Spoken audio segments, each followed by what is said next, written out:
Election Day is exactly 1 month away, and voters will see more than just one political race on the ballot. 11 state questions are up for a vote, ranging from educational funding to making English the official language of Oklahoma.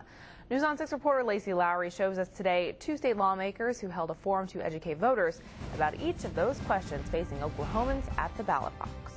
With us having so many state questions. Teresa Edwards came to this forum with questions checks and balances about the state questions on the November ballot. I understand to a degree. I just want to get a better understanding before I vote. Edwards is not alone. Many voters are curious about State Question 744, which covers education funding. We are 49th in education funding, we're 48th in teacher pay. It calls for raising the education funding per student to the regional average, which is the 6 states surrounding Oklahoma.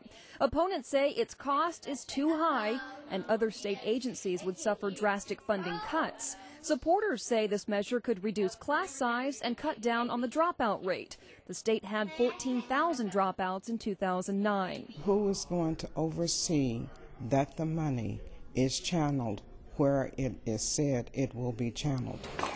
Question 746 deals with voting requirements and specifies voters provide a photo ID or voter registration card at the polls. Opponents believe that proposal targets the elderly and immigrants. You stick out your tongue and say, ah. The healthcare system is covered in Question 756. It would allow residents to opt out of any federal healthcare mandates.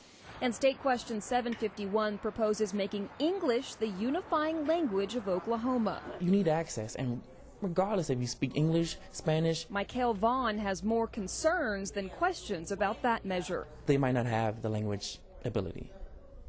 We still have to respect that, and we have to have some sort of accommodation for those people. You can join the conversation by simply voting in November.